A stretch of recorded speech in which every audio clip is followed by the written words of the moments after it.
Manly multi-tools. That's what we're going to talk about today. From tactical to practical.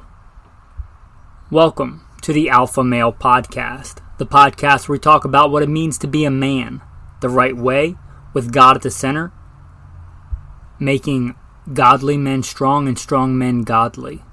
If you're a return listener, I hope you'll scroll down and hit some stars or leave a review. With that, I'll put in the bio, and then, God willing, we'll have a good, solid episode. First and foremost,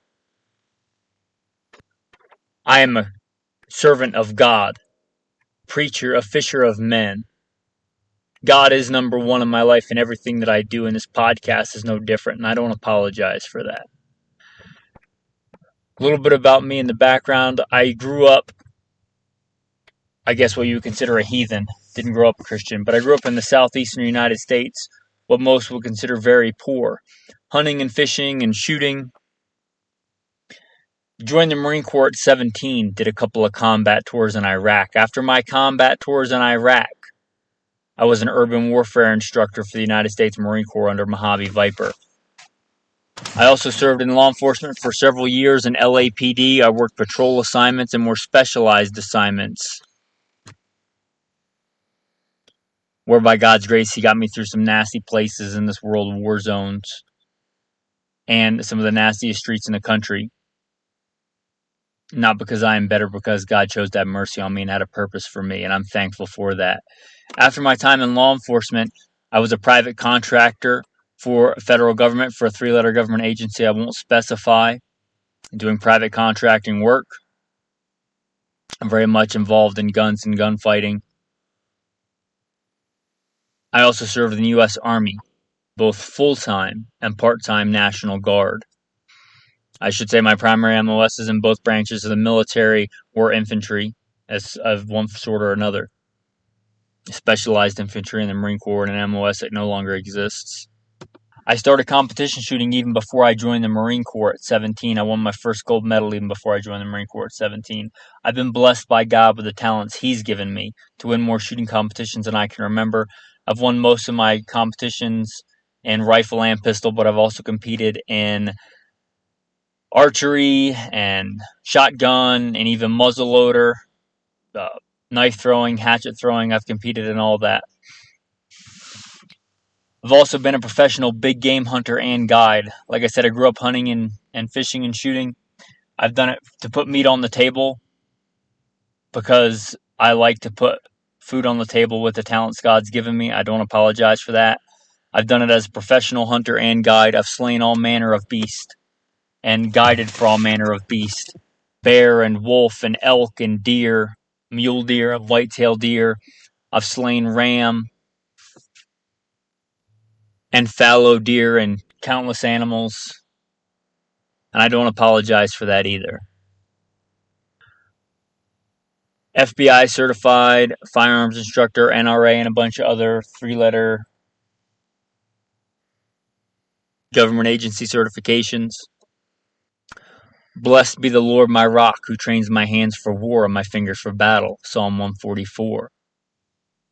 I've been blessed to be the commander of a tactical team, an SRT, special response team, in a large metropolitan area, where our primary job was to stop active shooters. But again, first and foremost, I'm a servant of God, called by God to share the good news, preacher, a fisher of men. I am your host, Michael MILITO. I threw in an older retro version of the bio. Don't know why, just thought it might be good to change it up. Hopefully you enjoyed it if you've only heard the new one, or have heard the new one a lot lately. Anyhow, with that, let's talk about the day's topic, multi-tools. Now, I kind of carry a multi-tool everyday EDC. It's probably the most minimalistic multi-tool you could think of. But I have several points in my life carried a legit, what most would consider a more full-size multi-tool. One was when I was an assaultman in the Marine Corps. Part of being an assaultman in MOS that no longer exists, we were specialized infantry. And we tackled things that were, let's just say, a little bit bigger than your average infantryman was designed to deal with. Did that in a couple of ways. Javelin missiles, the small shoulder-fire multi-purpose assault weapon, and with demolitions. We did a lot with demolitions. C4, TNT, dynamite, Penton, RDX. Trained in all those things, courtesy of the U.S. government. Might be called upon to breach an obstacle, or take out a bridge, or a light armored vehicle, or a tank, or whatever the case might be. As part of that job, dealing with those explosives, crimping blasting caps, punching C4, those kind of things were issued a multi-tool. And that might be the first time in my life that I carried a multi-tool on me. I guess you could call that EDC during a war, if that's quite the EDC loadout. But I saw the utility in it, and I really liked that multi-tool, and I didn't keep it because it wasn't mine. That was a great version. Think of as your more classic multi-tool. It was a Gerber. I don't know the model, but it's got a C4 punch on it and a blasting cap crimper on it. I don't know how many models they make like that, but it was a good full-size multi-tool, and it got used a lot. And not just for dealing with explosives, for day-to-day stuff. At least day-to-day as far as a Marine Corps infantryman is concerned. When I was a ranch manager, that's part of my being a professional big game hunter and guide that I mentioned, I also managed a very large ranch. Part of that, like a modern-day Desperado, was outriding fences. That was a big part of the job. It was an exotic game ranch, high-fenced operation. Mending fences, and trees fall on fences, and whatever happens, coyotes dig under them. Mending fences was a big part of that, and lots of other things that go along with that. Trapping. A multi-tool was really key to that. Again, I think I used a full-size Gerber multi-tool for that. I was doing fence work yesterday, just coincidentally, putting up some fence, and out comes the multi-tool. I don't carry a full-size multi-tool day-to-day, but they come in really handy, and I have at several points in my life, depending on what I was doing, carried a multi-tool. If you're doing that kind of work, and that's a broad spectrum from dealing with explosives to putting up fences or trapping, all manner of things. Now today, day-to-day, I carry what many may consider the smallest version of a multi-tool. If you would even consider it a multi-tool, I would, because it's got multiple tools on it. So by me, it makes a definition of a multi-tool. The Victorinox Classic. It's got a very tiny knife. It has a very small file and flathead / Phillips head screwdriver on it. It has a very small pair of scissors, and it has a toothpick, which I don't think I ever really use as a toothpick, but it's good for other stuff, and a small pair of tweezers. That gets attached to my mini Sharpie, which is also part of my EDC. Comes in handy a lot, all those things put together. If you're looking for a good place to start, like you don't carry anything, you don't even carry a knife, and you just want to be a little bit more prepared. Would not consider it a defensive tool or anything like that, but if you want to get into the world of EDC and preparedness, or you want somebody else to, let's say you're already in this world, and you just want anybody, a good gift, Victorinox Classic.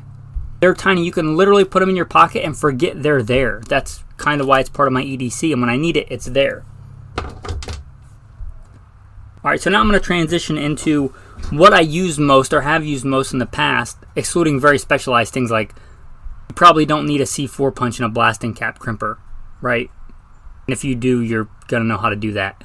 But day-to-day, whether it being working on a ranch or emergency fixes on a vehicle, or I wish gunman wasn't kind of seen as a bad term, but somebody that lives his life serving God and carrying a sword, a modern-day sword, a firearm, and just day-to-day tasks. What I use the most. Now, part of my other EDC is a fighting handgun and a knife. I carry a good size fixed blade knife as part of my EDC. If I can't do that for legal reasons or whatever, I'll carry a decent folding knife that I would consider adequate for a backup defensive tool. That being said, if I didn't carry another knife, the knife would probably be the thing used the most, but I do carry another knife. Even so, I'll often use the knife on that little Victorinox quite a bit as like my sacrificial blade. If I'm cutting up something really nasty or something that's going to dull the blade, that Victorinox steel is really easy to sharpen. It's not the strongest steel in the world, I'm sure, but it's super easy to sharpen.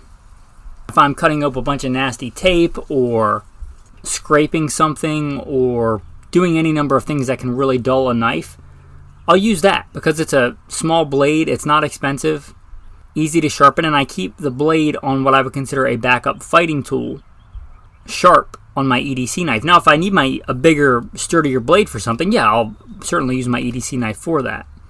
But if it's just cutting open tape or a box or something like that, just use the little tiny one on the Victorinox.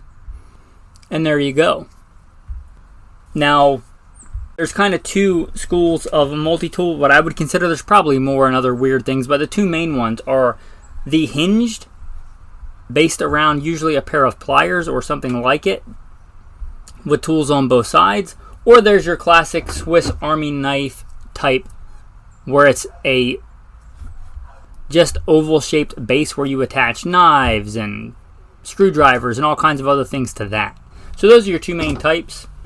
I'm going to say that for hardcore utility, I like the hinged ones based on a pair of pliers, usually based on a needle nose pair of pliers.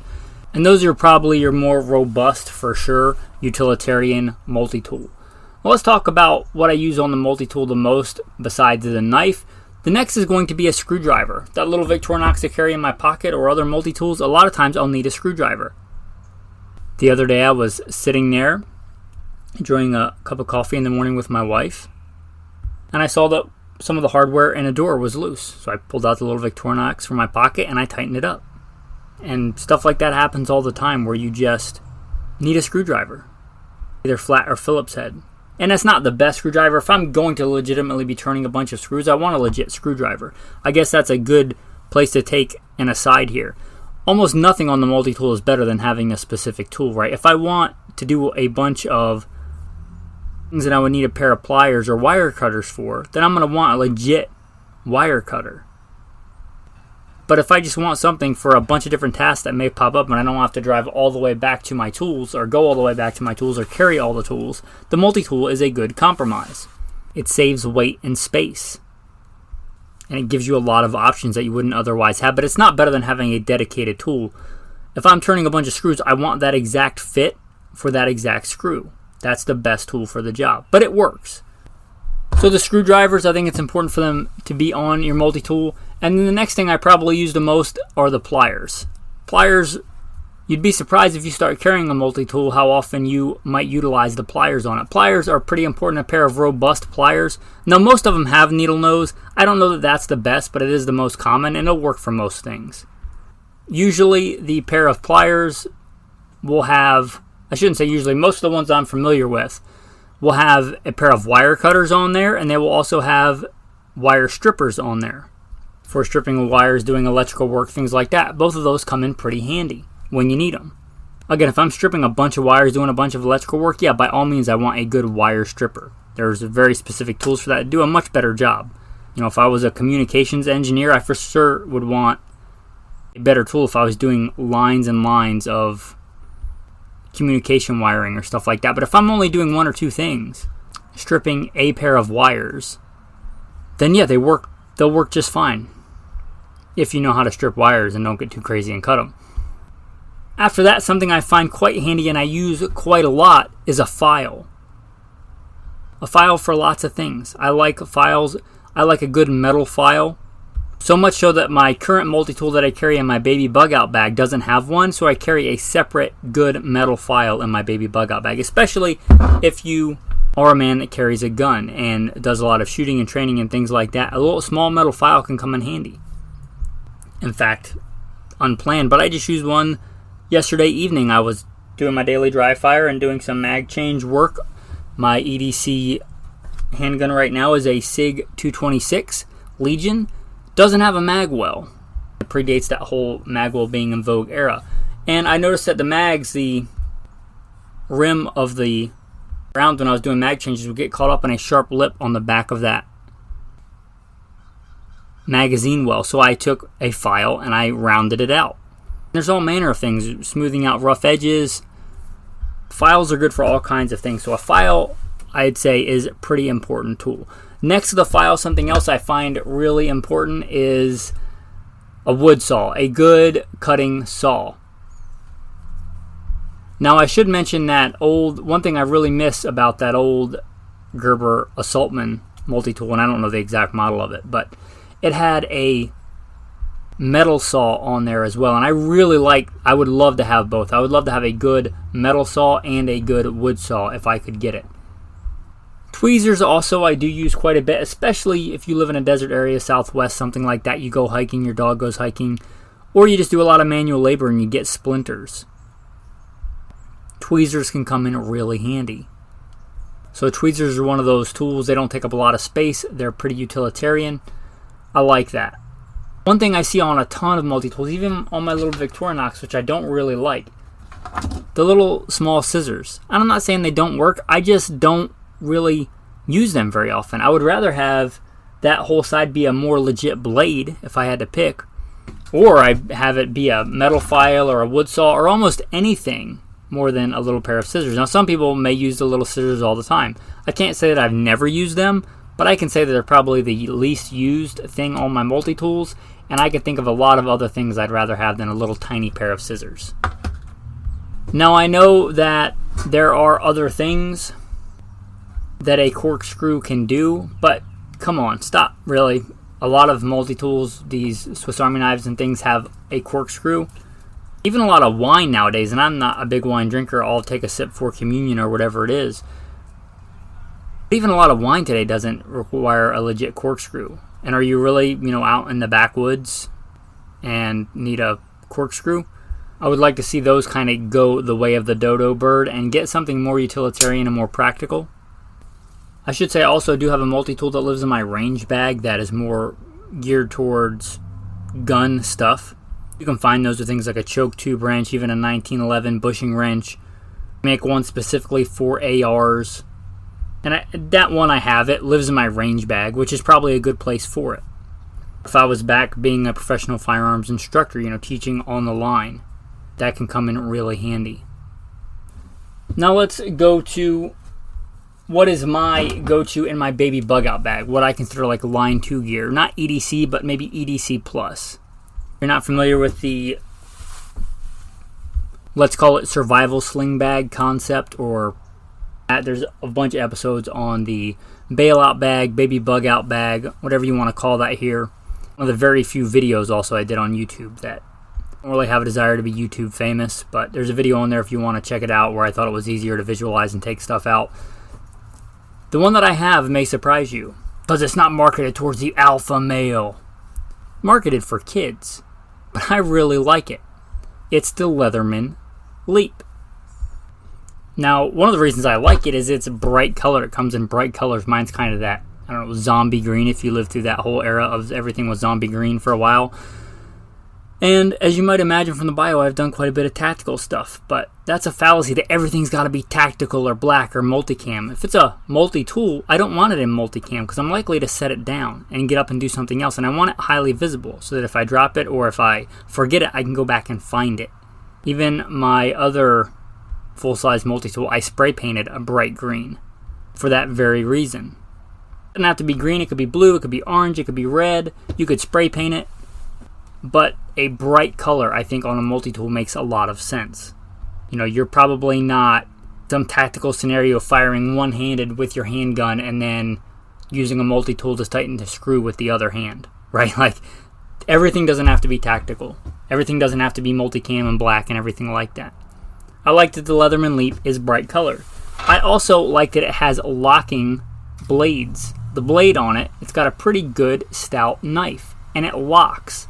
I really like that. If you've ever had a folding knife that didn't lock and had it fold back on your fingers and you needed to get stitches, because I've been there and done that, you'll see why you might think that's important. Having a good locking blade, especially on a good, more full-size utilitarian tool.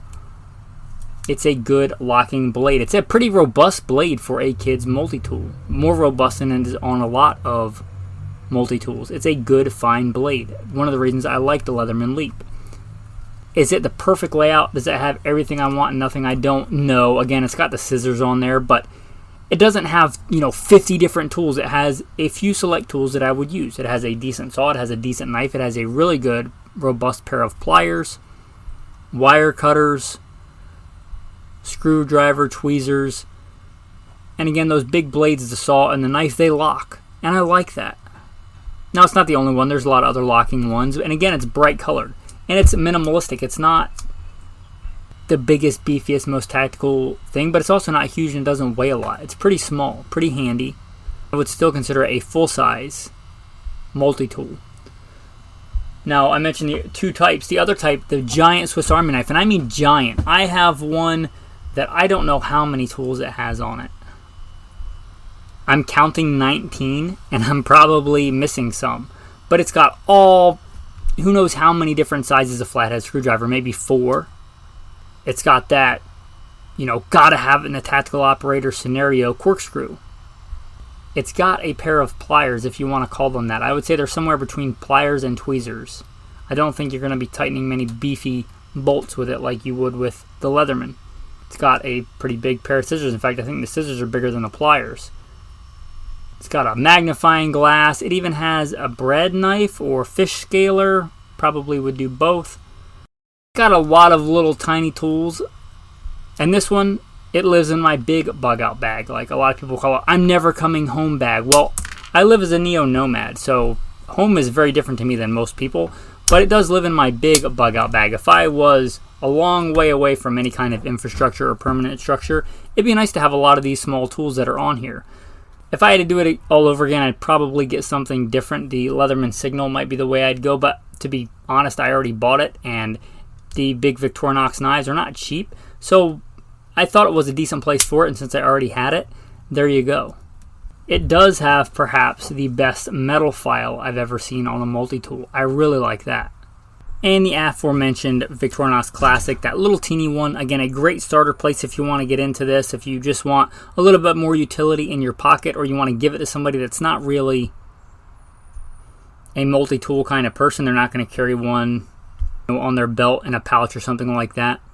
You carry a knife, you carry a gun, and you just want a little bit more utility. You don't want to have to use your knife as a screwdriver. You want to have one.